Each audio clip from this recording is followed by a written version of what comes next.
கஞ்சத்தனமான ஊரு. காலையில ஒரு 10 மணி இருக்கும்.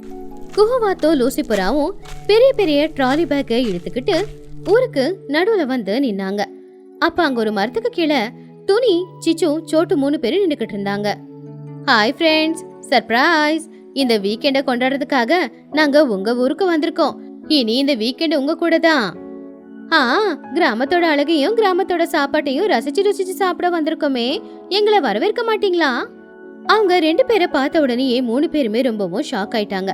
சிச்சு, சோட்டோ, டோனி என்ன பண்றதுன்னு தெரியாம முழிச்சுக்கிட்டு இருந்தப்போ சிச்சு காக்கா மனசுக்குள்ள, அட கடவுளே, இந்த சிட்டிக்காரங்க இங்க ஏன் வந்தாங்க? இவங்க வந்தா தினமும் 3 வேளையும் சாப்பாடு செய்யணும், டீ வைக்கணும், ஜூஸ் போட்டு கொடுக்கணும். என்னால இதெல்லாம் முடியாதுப்பா.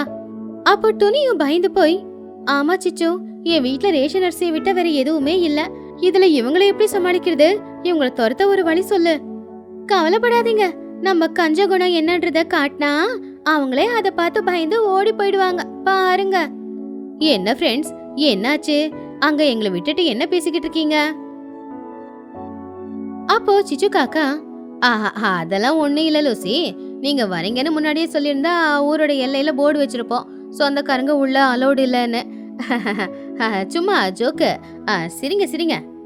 ஓ, வெயில் ரொம்ப அதிகமா இருக்கு, எங்க லக்கேஜ் கொஞ்சம் தூக்கிட்டு வரீங்களா? வெயிட்டா இருக்கு. அப்பதான் பன்னு அங்க ஓடி வந்தான். பேக தூக்குறதுக்கு நான் ரெடி குஹா ஆண்டி, ஆனா ஒவ்வொரு லக்கேஜுக்கு ஒரு 50 ரூபாய் நான் கூலி வாங்குவேன். நீங்க கேஷ் கொடுக்கறீங்களா இல்ல போன் பே பண்றீங்களா? அத கேட்டு லூசிபுரா, என்னது சொந்தக்காரங்க கிட்டயே பணம் கேக்குற? சின்ன வயசுல நீ எவ்வளவு கியூட்டா இருந்தடா பன்னு. சின்ன வயசுல கியூட்டா இருந்திருப்பேன், இப்போ நான் கியூட்டா இல்ல, பெரியவனாயிட்டேன், அதனால பணம் வேணும். டே பன்னு, இதெல்லாம் தப்புடா, நீங்க ஒன்னும் தப்பா எடுத்துக்காதீங்க.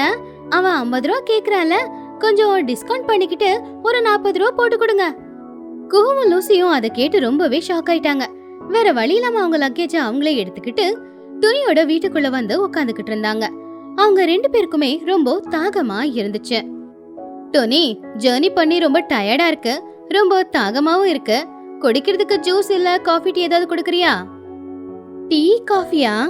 ஐயோ குஹு, சிட்டில நீங்க டீ காஃபி குடிச்சு குடிச்சு உங்க ஹெல்த் ரொம்ப ஸ்பாயில் பண்ணிக்கிட்டு இருக்கீங்க. சுகர் மில்க் ரெண்டுமே ஹெல்த்துக்கு ரொம்ப நல்லதில்ல, அதனால உங்களுக்கு நான் ஒரு ஸ்பெஷல் ட்ரிங்க் கொண்டு வந்து கொடுக்கறேன் அப்படின்னு சொல்லி துணி உள்ள போய் 2 டம்ளர்ல எண்ணெய்ய கொண்டு வந்து அவங்க முன்னாடி வச்சா. அப்ப அத பார்த்து அவங்க 2 பேருமே ஷாக் ஆயிட்டாங்க. என்ன துணி, காலி கிளாஸ் கொண்டு வந்து எங்க முன்னாடி வச்சிருக்க? அட, அது காலி கிளாஸ் இல்ல, அது காத்து கிளாஸ். அந்த கிளாஸ் எடுத்து மோந்து பாத்தீங்கன்னா எங்க பக்கத்து வீட்டுக்காரங்க காஃபி வச்சப்போ வந்த மனம் அந்த கிளாஸ்ல இருக்கு. அத முகந்து பார்த்தா உங்களுக்கு காஃபியை குடிச்ச மாதிரி இருக்கும். நல்லா என்ஜாய் பண்ணுங்க. குஹு அதை கேட்டு ரொம்பவும் ஷாக்கானா. என்னது, வாசத்தை பார்த்து காஃபி குடிச்சதா நினைச்சுக்கணுமா? இது என்ன இது துணி, குடிக்கிறதுக்கு கொஞ்சம் தண்ணியாவது குடுக்கலாம்ல. அப்போ சிச்சு அங்க வந்து, தண்ணி வேணுமா? ஐயோ, நேத்து தான் வாட்டர் பில் வந்துச்சு, நான் தண்ணிய மளிகை சாமானை விட பார்த்துதான் செலவு பண்ணுவேன் அப்படின்னு சொல்லி சிச்சு ஒரு ஸ்பூன்ல கொஞ்சம் தண்ணிய கொண்டு வந்து கொடுத்து, இந்தா, இந்த தண்ணிய குடி, உன் தாகம் தீந்துரும், இதுல 4 சொட்டு இருக்கு. ஆண்டி, அந்த தண்ணிய குடிச்சிட்டு எங்க வீட்டு வாட்டர் பில்லுக்கு ஒரு 1 ரூபாய் எடுத்து கொடுங்க. ஏன்னா உங்கள மாதிரி சொந்தக்காரங்களால தானே எங்க வீட்டு வாட்டர் பில்லு அதிகமாயிக்கிட்டு இருக்கு. லூசி, குஹு 2 பேருமே அதை கேட்டு ஷாக் ஆயிட்டாங்க. எங்கடா வந்திருக்கோம் கடவுளே அப்படின்னு மனசுக்குள்ள நினைச்சுக்கிட்டாங்க. அன்னைக்கு மதியம் 1 மணி ஆச்சு. லூசி, குஹு 2 பேருக்குமே பசி தாங்கவே முடியல. சோட்டு, மணி 1 ஆகுது, லஞ்சுக்கு என்ன பண்ணிருக்க? எங்க சிட்டில பீட்சா பர்கர் சாப்பிட்டு சாப்பிட்டு போர் அடிச்சிருச்சு. இங்க நாட்டுக்கோழி குழம்பு, களி, சோறு எல்லாம் செஞ்சிருக்கியா? நாட்டுக்கோழியா? நீங்க வேற, எங்க கோழிக்கறியோட விலை ஆகாயத்தை தொட்டுக்கிட்டு இருக்கு. உங்களுக்கு ஸ்பெஷல் கிராமத்து சமையல் கொடுக்கறேன், வாங்க. சோட்டு கிளி குஹுவுக்கும் லூசிக்கும் ஒரு வாழலைய போட்டா. ஒரு இலைய பாதி பாதியா கிழிச்சு போட்டா. என்ன சோட்டு, இலைய கிழிச்சு போட்டிருக்க? முழு இலைய போட்டா நீங்க அதை கிழிக்காம சாப்பிடுவீங்களா? அதான் அத கிழிச்சு ராத்திரிக்குன்னு பத்திரமா எடுத்து வச்சிருக்கேன். சோட்டு உள்ள போய் ஒரு கிண்ணத்தை கொண்டு வந்தா. அந்த கிண்ணத்துல இருந்து ரொம்ப சின்னதா ஷர்ட் பட்டன் சைஸ்ல இருக்கிற 2 இலையை எடுத்து அவங்க வாழை இலையில போட்டா. அத பார்த்து அவங்க 2 பேரும் ரொம்ப ஆச்சரியப்பட்டாங்க. லூசி பூத கண்ணாடியை வச்சு இட்லிய பாக்குற மாதிரி பார்த்து, என்ன சோட்டு இது, என் கண்ணு கெட்டு போச்சா? இது இட்லி மாதிரி இல்லையே, ஏதோ மாத்திரை மாதிரியில இருக்கு. இது மைக்ரோ இட்லி லூசி. உங்க சிட்டி ஆட்கள்ல ரொம்ப டயட்ல இருப்பீங்கல்ல, இந்த 2 இட்லியை சாப்பிட்டா உங்களுக்கு வயிறு நிறைஞ்சிடும், டயட் ஃபாலோ பண்ண மாதிரி இருக்கும். 2 இட்லி சாப்பிட்டா எப்படி சோட்டு வயிறு ரொம்ப? இன்னும் 2 போடு, எனக்கு ரொம்ப பசிக்குது. அப்போ பன்னு ஒரு பானையை கொண்டு வந்து, ஆண்டி, எங்க அம்மா வச்சிருக்கிற இட்லி பார்க்க சின்னதா இருக்கும், ஆனா அதுக்குள்ள காத்து நிறையவே இருக்கும். அத சாப்பிடுங்க, உங்களுக்கு உடனே பசி தீந்து போயிடும். இருங்க, இப்போ உங்களுக்கு நான் செஞ்சிருக்கிற ஒரு ஸ்பெஷல் ஐட்டமை கொண்டு வந்து கொடுக்கறேன். என்னடா பன்னு செஞ்ச? பிரியாணியா? இல்ல ஆண்டி, இது நாட்டுக்கோழி குழம்பு தான். நேத்து இந்த பானையில நாட்டுக்கோழி குழம்பு வச்சிருந்தோம், அதோட வாசம் அப்படியே இருக்கு. இத மோந்து பாத்துக்கிட்டு அந்த இட்லிய சாப்பிட்டுக்கோங்க. இந்த தடவை அதை கேட்டு குஹுக்கு கோவம் வந்துருச்சு. என்ன நினைச்சுக்கிட்டு இருக்கீங்க? நாங்க வீட்டுக்கு வந்த சொந்தக்காரங்க, எங்களுக்கு சாப்பாடு போட போறீங்களா இல்ல பட்னியா இப்படியே விட போறீங்களா? குஹு, எதுக்கு டென்ஷன் ஆகுற?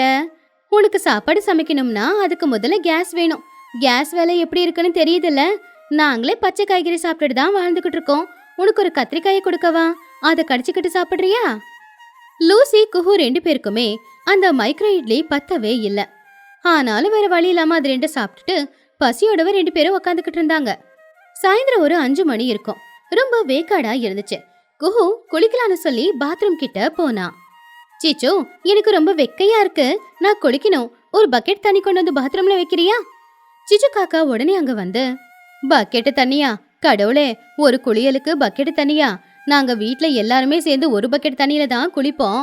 நீ ஒருத்த குளிக்கிறதுக்கு பக்கெட் தண்ணி கொடுத்தா நான் கடங்காரியாதான் ஆகணும். அப்ப நான் எப்படி குளிக்கிறது சிச்சோ? எனக்கு ஃப்ரெஷ் ஆகணும்ல. இதோ இந்த ஒரு மகு தண்ணியை எடுத்துக்கோ. இந்த ஒரு மகு தண்ணியில குளிச்சுட்டு வா. தினமும் நாங்க எல்லாரும் இப்படிதானே குளிக்கிறோம். குளிச்சுட்டு தண்ணி இருந்தா மிச்சம் இருந்தா கொண்டு வா, அத செடிங்களுக்கு ஊத்திடலாம். ஒரு மகு தண்ணியில யாராவது குளிப்பாங்களா? உங்களுக்கு என்ன பைத்தியமா பிடிச்சிருக்கு? ஆண்டி, எங்களை பத்தி உங்களுக்கு தெரியாது. நாங்க மக்குல இருக்கிற தண்ணி எடுத்து தலையில தெளிச்சுக்கிட்டு வெயில வந்து நின்னுடுவோம். அப்ப எங்களுக்கு குளிச்ச மாதிரி நல்லா ஃப்ரெஷ்ஷா இருக்கும். அப்புறம் சோப்பு, நேத்து துணியை துவைச்சிட்டு ஒரு சின்ன பீஸ் ரின் சோப்பு மிச்சம் இருக்கு, அது கொண்டு வந்து கொடுக்கவா? அதை தேய்ச்சி குளிக்கிறீங்களா? உங்க சோப்பு வேணாம், குளிக்கவும் வேணாம், நான் இப்படியே கப்படிச்சுக்கிட்டே இருக்கேன் அப்படின்னு குஹு கோவமா உள்ள போயிட்டா. ராத்திரி 9 மணிக்கு எல்லாரும் சாப்பிட்டு முடிச்சுட்டு படுக்க தயாரானாங்க. வீட்டுக்குள்ள ரொம்ப வேர்த்துக்கிட்டு இருந்துச்சு. டோனி, கொஞ்சம் ஃபேன் ஆன் பண்றியா? எனக்கு தூக்கம் வருது. ஏசி இல்லாம நான் தூங்கினதே இல்ல. அட்லீஸ்ட் இங்க ஃபேனாவது கொஞ்சம் போடுங்க. ஃபேனா? ஐயோ லூசி, கரண்ட் பில்லு அதிகமா வரும். நாங்க அதனாலேயே ஃபேன்லாம் போட்டுக்க மாட்டோம். ஐயோ, கரண்ட் பில்லு கட்டுறது ரொம்ப கஷ்டம் இல்ல? அப்ப எப்படி தூங்குவீங்க? இப்படி ரொம்ப வெக்கையா இருக்கே. அப்போ ஒரு விசிறியை கொண்டு வந்து கொடுத்து, இதோ ஒரு விசிறி இருக்கு, ஒருத்தங்க தூங்கும் போது இன்னொருத்தங்க விசிறுங்க, அப்புறம் இன்னொருத்தங்க தூங்குங்க, இன்னொருத்தங்க விசிறட்டும், ஷிஃப்ட் போட்டு தூங்குங்க. நாங்க சொந்தக்காரங்க, எங்களுக்கு நாங்களே விசிறிக்கணுமா? நீங்க விசிற மாட்டீங்களா? அப்போ பன்னு வேகமா போய் ஒரு பெரிய இலையை கொண்டு வந்து, ஆண்டி, நான் உங்களுக்கு காத்து வீசுறேன், ஆனா ஒவ்வொரு தடவை வீசும் போது ₹1 சார்ஜ் பண்ணுவேன். அதாவது 100 தடவை காத்து வீசினா எனக்கு நீங்க ₹100 கொடுக்க வேண்டியிருக்கும். டே பன்னு, நீ குள்ள பெய்யாடா, எப்ப பார்த்தாலும் பணம் அழியற. உனக்கு உன் காத்து வேணாம், தூக்கமும் வேணாம். ராத்திரி முழுக்க குஹுவும் லூசியும் தூங்கவே இல்ல. கொசுக்கடி வேற ஆரம்பமாச்சு. சோட்டு, ரொம்ப கொசு கடிக்குது, ஆல் அவுட் இருக்கா? ஆல் அவுட் இல்ல லூசி, ஆனா என்கிட்ட ஒரு ஐடியா இருக்கு. கொசு உங்களை கடிக்க வரும்போது மூச்சு இழுத்து பிடிச்சுக்கோங்க.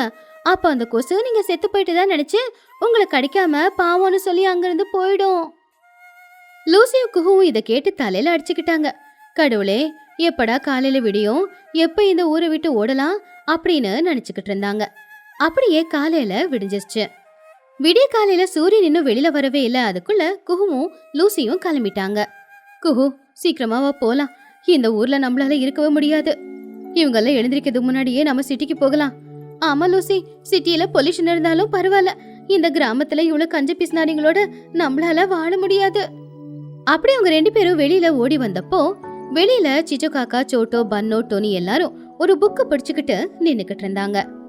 ஹாய் ஹாய் சொந்தக்காரங்களா, ஆமா நாங்க எப்படி கவனிச்சுக்கிட்டோன்னு சொல்லவே இல்ல. கவனிச்சுக்கிட்டீங்களா? அட கடவுளே, உங்களெல்லாம் பார்த்தா எங்களுக்கு பயமா இருக்கு. எங்களை விட்டுடுங்க, நாங்க ஓடி போயிடுறோம். நீங்க போலாம் போலாம், ஆனா இந்த சின்ன பில்ல பே பண்ணிட்டு போலாம். என்னது பில்லா? நாங்க சாப்பிட்டதுக்கு பில்லா? ஆனா நாங்க சாப்பிட நீங்க எதுவுமே போடலையே. அப்போ பன்னு அந்த புக்கை எடுத்துக்கிட்டு, கேளுங்க ஆண்டி, எங்க வீட்ல 24 மணி நேரம் நீங்க காத்த சுவாசிச்சதுக்கு ஆக்சிஜன் பில்லு 500 ரூபாய். எங்க வீட்ல ஒரு இடத்துல உட்காந்து அந்த இடத்த பயன்படுத்தினதுக்கு வாடகை 300 ரூபாய். அப்புறம் நான் உங்களுக்கு சேவை செஞ்சல, அந்த சேவைக்கு சார்ஜா 50 ரூபாய். அப்புறம் எங்க வீட்ல நீங்க ஒரு மக்கு தண்ணி யூஸ் பண்ணீங்கல்ல, அதுக்கு 100 ரூபாய். டோட்டலா 950 ரூபாய் ஆகுது. இதுல டிஸ்கவுண்ட் போக நீங்க 900 ரூபாய் கொடுக்கணும். அத கேட்டு லூசிக்கு ரொம்ப கோவம் வந்துருச்சு. நீங்கெல்லாம் பருவீங்களா இல்ல வேற ஏதாவதா? நாங்க காத்து சுவாசிச்சதுக்கும் உட்காந்த இடத்துக்கும் கூட பணம் கேக்குறீங்கல்ல, எந்தாங்க 1000 ரூபாய். அந்த 100 ரூபாயையும் நீங்களே வச்சுக்கிட்டு ஏதாவது பண்ணுங்க. இன்னொரு தடவை இந்த ஊரு பக்கம் நாங்க வரவே போறதில்ல. லூசி அந்த 1000 ரூபாய் பணத்தை அவங்க முகத்துல எரிஞ்சு குஹுவோட கைய பிடிச்சுக்கிட்டு காத்து வேகத்துல அங்கிருந்து கிளம்பி போயிட்டாங்க.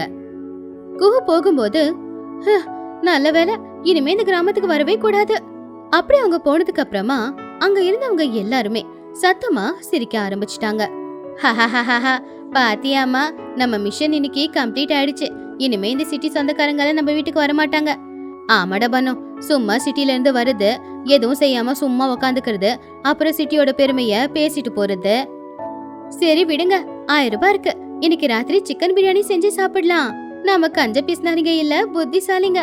இருந்தாலும் பாவம், சொந்தக்காரங்க வெயில் காலத்துல வந்தா நாம மட்டும் என்ன பண்ண முடியும் சொல்லு அப்படின்னு சொல்லி எல்லாருமே சிரிச்சாங்க. அப்படி வீட்டுக்கு வந்த சொந்தக்காரங்களை இனிமே வரவே கூடாதுங்கிற மாதிரி பண்ணி அனுப்பிட்டாங்க. புல் வீடு. வெயில் அதிகமா இருந்துச்சு. ஆனா டொனி அவளுடைய புது புல் வீட்டுல சந்தோஷமா இருந்தா. அப்பதான் அந்த புல் வீட்டுக்கு சோட்டு கிளி, சிச்சு காக்கா, பன்னு கிளி வந்தாங்க. வாவ் டொனி ஆண்டி, உங்க வீடு எவ்வளவு சில்லுன்னு இருக்கு. வெளியில சூரிய எங்களை தந்தூரி சிக்கன் மாதிரி வறுத்தெடுக்கிறான், ஆனா உங்க வீட்டுக்குள்ள வெனிலா ஐஸ்கிரீம் மாதிரி இவ்வளவு சில்லுன்னு இருக்கே. ஆமா டொனி, இந்த புல் வீடு ஐடியா ரொம்ப நல்லா இருக்கு. செலவும் இல்ல, எதுவும் இல்ல. நானும் என் வீட்டை இதே மாதிரி தான் மாத்தலான்னு இருக்கேன். துணிக்குருவி சிரிச்சுக்கிட்டே, தேங்க்ஸ் சோட்டு. இந்த பச்சை புல்லு மேல தண்ணி ஊத்திக்கிட்டு இருந்தா போதும், வீட்டுக்குள்ள நல்லா கூலிங்கா ஏசியில இருக்கிற மாதிரி தான் இருக்கும். ஆனா சிச்சு காக்கா பொறாமையா ஈகோவோட, அவ்வளவு பெருமையா சொல்லிக்க என்ன பெரிய விஷயமா இது? பச்சை புல்ல போத்தி படுக்கிறதுக்கு நாம என்ன ஆடா மாடா? இந்த மாதிரி சீப் ட்ரிக்கெல்லாம் நான் செய்ய மாட்டேன். என் லெவல் வேற, என் ஸ்டேட்டஸ் வேற. ஆண்டி, லெவல் பத்தி அப்புறமா பேசிக்கலாம். முதல்ல உங்க முகத்தை கண்ணாடியில பாருங்க. வேர்த்து வேர்த்து எப்படி கொட்டி கருப்பா போச்சுன்னு. பாவம், உங்க ஸ்டேட்டஸ் எல்லாம் வேர்வையிலேயே கரைஞ்சு போகுது. டேய் பன்னோ, என்னைய கிண்டல் பண்றியா? இரு, நானும் ஒரு புல் வீடு கட்டுறேன். ஆனா துணி கட்டி இருக்கிற மாதிரி சீப்பான புல்லுல கட்ட மாட்டேன். நான் காட்டுக்கு போய் பிரீமியம் புல்லு கொண்டு வந்து அதுல வீட்டை கட்டிக்கிறேன். அந்த வீட்டை பார்த்தா உங்களுக்கு பொறாமையா இருக்கும். சிச்சு, காட்டுல இருந்து புல்லு கொண்டு வரேன்னா பாத்து. எல்லா புல்லும் வீடு கட்டுறதுக்கு சரிப்பட்டு வராது. எனக்கு உன்னோட அட்வைஸ் வேணாம் டோனி. நான் கொண்டு வர புல்லுல வீடு கட்டினா ஊருக்காரங்க எல்லாரும் ஆச்சரியப்படுவாங்க. வேணும்னா பாத்துக்கிட்டே இரு. சிச்சு காக்கா ரொம்பவும் கோவமா திமிரா அங்கிருந்து போயிட்டான். அன்னைக்கு சாயந்தரம் 4 மணிக்கு அவ சின்னவ கூட்டிக்கிட்டு புல்ல பறிச்சுட்டு வர்றதுக்காக காட்டுக்கு போனான். சின்ன காக்கா அவங்க அம்மா கிட்ட, அம்மா, இந்த புல்லு எடுத்துட்டு போலாமா? துணி ஆட்டி கொண்டு வந்த புல்லு இதுதான். டேய், துணியை நம்ம காப்பி அடிக்க கூடாது. அவளது புல்லு நல்லா இருக்காது. நாம நல்ல ரிச்சு புல்ல கொண்டு போனோம். சிச்சு காக்கா காட்டுக்கு போனப்போ அங்க நிறைய புல்லு விளைஞ்சிருக்கிறத பார்த்தா. அங்க இருக்கிற புல்லு நல்ல நீளமா அகலமா கலர் கலராவும் இருந்துச்சு. அதுல சின்ன சின்ன விதைகளும் கூட இருந்துச்சு. வாவ், டேய் சின்ன, இங்க பாரு. இந்த புல்லு பார்க்க எவ்வளவு நல்லா இருக்கு. அப்படியே வெல்வெட் மாதிரி இருக்குல்ல. இந்த புல்லால நான் வீடு கட்டினா என் வீடு தாஜ்மஹால் மாதிரி அழகா இருக்கும். ஆனா சின்னவுக்கு அந்த புல்லு பார்த்து சந்தேகம் வந்துச்சு. அம்மா, எனக்கு என்னமோ சந்தேகமா இருக்கு. அந்த புல்லு எவ்வளவு ஷைனிங்கா இருக்கு. அதோட நுனியில ஏதோ விதை இருக்கிற மாதிரி இருக்கு. முள்ளா இருந்தா உடம்பெல்லாம் அரிக்குமா? டேய், அது முள்ளு இல்லடா. அது ஏதோ ஃபைபர் மாதிரி இருக்குடா. அது உடம்புக்கு நல்லதுதான். நல்லா சாஃப்டா இருக்கு பாரு இந்த புல்லு. நீ சீக்கிரமா இந்த புல்ல அறுத்து வண்டியில கொண்டு போய் வை. போப்போம். என்னால முடியாது, எனக்கு பயமா இருக்கு. இப்ப மட்டும் நீ புல்ல பறிக்கல, இன்னைக்கு நைட்டுக்கு உனக்கு டின்னரே கிடையாது, பாத்துக்கோ. வேற வழி இல்லாம சின்ன காக்கா அந்த அரிக்கிற புல்ல எல்லாத்தையும் அறுத்துக்கிட்டு வந்தான். ஆனா அந்த புல்லெல்லாம் அறுத்து எடுத்துட்டு வரும்போது அவனுக்கு கையெல்லாம் பயங்கரமான அரிப்பு. இப்படியே 2-3 நாள் போச்சு. சிச்சு காக்கா அந்த அரிப்பு புல்ல வச்சு வீட்டை கட்டினான். அந்த வீடு வெளியில இருந்து பாக்குறதுக்கு நல்லாதான் இருந்துச்சு. ஆனா உள்ள போனாதான் தெரியும். இப்படி இருக்கும்போது சிச்சு ஊர்ல எல்லாரையுமே வீட்டு கிரக பிரவேசத்துக்கு கூப்பிட்டு இருந்தா. அதனால பறவைங்க எல்லாரும் சிச்சு வீட்டுக்கு வந்தாங்க. வாங்க வாங்க வாங்க, என்னோட புது புல்லு வீடு எப்படி இருக்கு? இது துணி போட்டிருக்கிற சாதாரண புல்லு கிடையாது, இது காஸ்ட்லி வெல்வெட் புல்லு. சிச்சு, வீடு உண்மையிலே நல்லா கட்டியிருக்க, டிசைன் ரொம்பவே சூப்பரா இருக்கு. ஆமா சிச்சோ, நானும் இந்த மாதிரி ஒரு வீடு கட்டலான்னு இருக்கேன். ஆண்டி, வீடு கட்டினா மட்டும் போதாது, உள்ள சாப்பிட என்ன வச்சிருக்கீங்க அத முதல்ல சொல்லுங்க, எனக்கு பசிக்குது. டேய், எப்ப பார்த்தாலும் சோறு சோறுன்னு. உள்ள பிரியாணி வச்சிருக்கேன், கூட ஸ்வீட் வச்சிருக்கேன்டா. வாவ், பிரியாணியா? அப்ப நான் தான் ஃபர்ஸ்ட் சாப்பிடுவேன். பன்னு முதல்ல வீட்டுக்குள்ள போனா. அதுக்கப்புறமா ஒவ்வொருத்தங்களா சிச்சு காக்காவோட வீட்டுக்குள்ள மெதுவா வந்தாங்க. அப்போ அங்க ஃபேன் போட்டாங்க. ஃபேன் போட்டதும் அந்த புல்லுல இருக்கிற சின்ன சின்ன விதைகள் உபி மாதிரி இருக்கிறது காத்துல பறந்து எல்லார் மேலயும் விழுந்துச்சு. சிச்சு காக்கா எல்லாருக்குமே பிரியாணியே போட்டு கொடுத்தா. பிரியாணியை சாப்பிடும் போது எல்லாருக்கும் உடம்பெல்லாம் லைட்டா அரிக்கிற மாதிரி இருந்துச்சு. அப்போ பன்னு அவங்க அம்மா கிட்ட, அம்மா, இந்த பிரியாணி நல்லாதான் இருக்கு, ஆனா என் முதுகுல ஏதோ தவழ்ந்துகிட்டு இருக்கிற மாதிரி தோணுது. எனக்கும் அப்படிதாண்டா இருக்கு பன்னு, திடீர்னு என் கையெல்லாம் அரிக்குது, ஆனா ஏன்னு தெரியல. சிச்சு, உன் வீட்டுல கொசு இருக்கா என்ன? என் முதுகெல்லாம் எது கடிக்கிற மாதிரி இருக்கு. சிச்சு காக்கா திமிரா, கொசுவா? என் வீட்லயா? வாய்ப்பே இல்ல. என்னோட புல்லு வீட்டுல கொசு இருக்க சான்ஸே இல்ல. எல்லாரும் அதுல இருந்து வர வாசத்தை என்ஜாய் பண்ணுங்க. ஆனா எனக்கு என்னமோ உடம்பெல்லாம் அரிக்கிற மாதிரியே இருக்கு சிச்சோ அப்படின்னு சொல்லி முதுகு சொரிய ஆரம்பிச்சது மகிக்கழுகு. ஐயோ, என்னடா இது இப்படி அரிக்குது? மெதுவா எல்லாருக்குமே உடம்பெல்லாம் அரிக்க ஆரம்பிச்சது. அந்த சின்ன சின்ன உம்மி அவங்க உடம்புல பட்ட உடனே உடம்பெல்லாம் அரிச்சு அது அவங்க சொரிஞ்சி அந்த இடம் புண்ணாயி அதுக்கப்புறம் எரிய ஆரம்பிச்சு மறுபடியும் சொரிஞ்சி உடம்பெல்லாம் ரணகலம் ஆயிடுச்சு. பாவம், யாராலையும் அந்த அரிப்பை தாங்கவே முடியல. ஆமா, என் தலை, என் முதுகு, என் கை காலு வயிறு எல்லாமே அரிக்குதுமா. ஒரேடியா 100கணக்கான எறும்பு கடிக்கிற மாதிரி இருக்கு, என்னால சொரிஞ்சிக்க கூட முடியலமா. அப்போ சோட்டு கிளியும் கூட சத்தமா, ஐயோ, உனக்கு மட்டும் இல்லடா, எனக்கும் தான். துணி முதுகுல கொஞ்சம் சொரிஞ்சு விட, எனக்கு கை எட்டல. லூசி புற அரிப்பு தாங்க முடியாம எழுந்துச்சு போய் செவுத்துல உடம்ப தேய்ச்சிக்கிட்டு, அப்பப்பா, செவுத்துல உடம்ப தேய்ச்சா கொஞ்சம் பரவாயில்லன்னு இருக்கு, ஆனா அரிப்பு மட்டும் நிக்கவே மாட்டேங்குதே. பாவம் மகிக்கழகால அந்த அரிப்பை தாங்கவே முடியல. சத்தமா, ஐயோ, இது கொசுக்கடி இல்ல, இது ஏதோ அலர்ஜி பண்ணுது. என்னத்தினால அலர்ஜி வருதுன்னு தெரியலையே. உள்ள இருக்கிற எல்லாருமே முதுக சொரியறதுக்காக கையை இப்படி போட்டு அப்படி போட்டு பண்றது எல்லாமே டிஜே சவுண்ட் போட்டு ஏதோ டான்ஸ் ஆடுற மாதிரி தான் இருந்துச்சு. அப்போ இது எல்லாத்தையும் வெளியே நின்னு பாத்துக்கிட்டு இருந்த சிச்சு காக்காவுக்கு ரொம்பவுமே கோவம் வந்துச்சு. அட, என்ன பண்ணிக்கிட்டு இருக்கீங்க? என் புது வீட்டுல இப்படி பைத்தியம் பிடிச்ச மாதிரி ஆடுறீங்க? எல்லாரும் என்ன பண்றீங்க? பாவம் பன்னு கிளியால அரிப்ப தாங்கிக்கவே முடியல. ஆண்டி, உங்க வீடு சூப்பர் ஆண்டி. இங்க ஏசி இல்ல, ஆனா டிஜே சவுண்டே இல்லாம எல்லாரும் டான்ஸ் பண்ற மாதிரி இருக்கு. வாவ், இது டான்ஸ் ஃப்ளோர். ஆனா இந்த அரிப்பு மட்டும்தான் ஏன் நிக்க மாட்டேங்குதுன்னு தெரியல. சிச்சு, நீ ஏதோ தப்பான புல்ல கொண்டு வந்திருக்க, அதனாலதான் எங்க எல்லாருக்கும் இப்படி உடம்பு அரிக்குது போல. ஆனா சிச்சு காக்கா அதை ஏத்துக்கல. இவங்க என் வீட்டை பார்த்து பொறாமப்பட்டு நாடகம் ஆடுறாங்க அப்படின்னு நினைச்சா. புல்லுல எந்த பிரச்சனையும் இல்லைன்னு நிரூபிக்கிறதுக்காக புல்லு மேல சாஞ்சி நின்னு, நீங்க எல்லாரும் ரொம்ப ஓவரா பண்றீங்க பாருங்க, எனக்கு எதுவும் ஆகல. ஆனா அப்பதான் சிச்சுவுக்கு மெதுவா முதுகுல அரிக்க ஆரம்பிச்சுது. அந்த அரிப்பு கிட்டத்தட்ட நெருப்பு கொட்டி எரியற மாதிரி இருந்துச்சு. சிச்சு காக்கா சத்தமா கத்துனா, ஐயோ, அம்மா, அப்பா, என்னடா இது? என் முதுகுல ஏதோ நெருப்பு கொட்ட மாதிரி இருக்கு அப்படின்னு வேகமா சொரிய ஆரம்பிச்சுது. டே சின்னோ, எடா பாத்துக்கிட்டு இருக்க, வந்து முதுகு சொரிடா. அப்போ சின்ன காக்கா, நான் வரமாட்டேம்மா, அந்த புல்லு அரிக்கிற புல்லுன்னு நான் அப்பவே சொன்னல, நான் வரமாட்டேன். அது கேட்டு மகி ஷாக் ஆகி, என்னது அரிக்கிற புல்லா? அடி பாவி, அரிக்கிற புல்ல வீட்டை கட்டிட்டு தாஜ்மஹால் மாதிரி இருக்குன்னா சொல்ற? உன்னை நம்பி வீட்டுக்குள்ள வந்ததுக்கு இப்படியே உடம்பெல்லாம் புண்ணாயி வெளியில அனுப்புறல.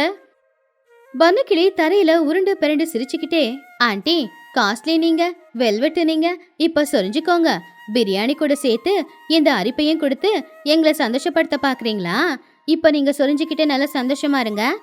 டேய், பழி வாங்காதடா. சொரிஞ்சி சொரிஞ்சி என் ரெக்கையெல்லாம் கண்ணு விழுற மாதிரி இருக்குடா. யாராவது தயவு செஞ்சு என்ன காப்பாத்துங்கடா. இங்கே இருந்து அரிப்பு நிக்காது, எல்லாரும் வெளியில ஓடுங்க, தண்ணிக்குள்ள போய் குதிங்க. எல்லாருமே அந்த புல் வீட்டை விட்டு வெளியில ஓடி வந்தாங்க. பக்கத்துல ஓடிக்கிட்டு இருந்த ஒரு ஆத்துல போய் குதிச்சாங்க. அந்த ஆத்து தண்ணியில குதிச்ச உடனே அவங்க உடம்புல ஒட்டியிருந்த அந்த சின்ன சின்ன முள்ளெல்லாம் தண்ணியில அடிச்சுக்கிட்டு போய் அவங்க அரிப்பு குறைஞ்சது. அப்பதான் பன்னு சந்தோஷப்பட்டான். ஐயோ அம்மா, தப்பிச்சிட்ட. இன்னொரு 1 நிமிஷம் அந்த வீட்டுல இருந்தாலும் எனக்கு பைத்தியமே பிடிச்சிருக்கு போல தெரியுது. இந்த சிச்சு அத்தை ஏன் அப்படிலாம் பண்றாங்களோ? என் லைஃப்ல இப்படிப்பட்ட ஒரு கிரக பிரவேசத்தை நான் பார்த்ததே இல்ல. பிரியாணியை கொடுத்தா. ஆனா அந்த பிரியாணி ஜீரணமாகறதுக்கு பதிலா டான்ஸ் ஆடி ஆடியே கேலரிஸ் எல்லாம் போச்சு. எல்லாரும் தண்ணியில குதிச்சு அமைதியா இருக்கிறத பார்த்து சிச்சு காக்காவும் வேகமா ஓடி வந்து தண்ணியில குதிச்சான். அப்ப சிச்சு காக்கா எல்லார்கிட்டயும், அப்பாடா இப்பதான் கொஞ்சம் நிம்மதியா இருக்கு. ஆனா என்னோட வெல்வெட் புல்லு வீடு, என் புல்லெல்லாம் இப்படி வீணாகும்னு நான் கொஞ்சம் கூட எதிர்பார்க்கல. தெரியலனா கேட்டு தெரிஞ்சுக்கணும்ல சிச்சு. என் வீட்டை விட நல்ல வீடு கட்டணும்ன்ற பொறாமையில இப்படி அரிக்கிற புல்ல வச்ச வீட்டை கட்டுவ. இப்ப பாரு, உன் வீடு உனக்கே பயன்பட போறதில்ல. டோனி, ஏதோ தெரியாம தப்பு பண்ணிட்டேன். இப்போ நான் என்ன பண்றது? ஆ, என்ன பண்றதா? ஒன்னும் பண்ண முடியாது ஆண்டி. வெளியில ஒரு போர்டு போடுங்க, இது டான்ஸ் கிளாஸ், வெயிட் லாஸ் பண்ணும் அப்படின்னு. எல்லாரும் உள்ள போய் அரிப்பெடுத்து டான்ஸ் ஆடி ஆடி வெயிட் லாஸ் ஆயிடுவாங்க. ஓகேவா? பன்னு சொன்னதை கேட்டு எல்லாரும் சத்தமா சிரிச்சாங்க. சிச்சு மட்டும் வெக்கத்துல தலை குனிஞ்சு நின்னான். அடுத்த நாள் காலையில சிச்சு காக்காவோட வீட்டுக்கு மத்தவங்க எல்லாருமே வந்து நின்னு அவளுக்கு அட்வைஸ் பண்ணாங்க. சிச்சோ, இந்த வீடு இங்க இப்படியே இருக்கிறது நல்லதில்ல. இதுல இருக்கிறது எல்லாமே பறந்து வந்து எல்லாருக்குமே அரிப்பு ஏற்படுத்தும். இதை கொளுத்திரு. சரிங்க மகி, என் பொறாமைக்கு இதுதான் எனக்கு தண்டனை. என்னோட பொறாமையால இப்ப என் வீட்டையே நான் கொளுத்த போறேன். உடனே அந்த புல்லு வீட்டுக்கு நெருப்பு வச்சாங்க. அது ஒரு நொடியில எரிஞ்சு சாம்பல் ஆயிடுச்சு. சிச்சு காக்கா வருத்தப்பட்டுச்சு. அப்போ பன்னு ஒரு குச்சியில குத்திருந்த சிக்கன் லெக் பீஸ கொண்டு வந்து அந்த நெருப்புல சுட்டு, ஆண்டி வீடு எரிஞ்சு போச்சுன்னு கவலைப்படாதீங்க. உங்க வீடு எரிஞ்ச அந்த நெருப்புல நான் சிக்கனை ஃப்ரை பண்ணி கொண்டு வந்திருக்கேன். புல்லுல சுட்டு எடுத்ததில்ல, டேஸ்ட் ரொம்ப நல்லா இருக்கும். டேய் பன்னு, உன்னை யாராலையும் மாத்த முடியாதுடா. எங்க நெருப்பு எரிஞ்சாலும் அங்க போய் சமையல் பண்ணிடுறல. சிச்சு காக்கா அவனை பார்த்து, இவனுடைய இந்த சாப்பாடு பைத்தியம் என்னைக்கும் விட்டு போகாது. ஆனா ஒண்ணு, இனிமே நான் எது செய்யறதுக்கு முன்னாடி 4 பேருக்கிட்ட கேட்டு செய்யறேன். இந்த கதையில இருக்கிற நீதி என்னன்னா, இன்னொருத்தங்களை பார்த்து பொறாமப்பட்டு நாம ஏதாவது செய்ய போனா அந்த பொறாமையே நம்மளுடைய வாழ்ற வீட்டுல கூட நம்மள வாழ விடாம செஞ்சிடும். அதனால யாரை பார்த்தும் பொறாம படக்கூடாது.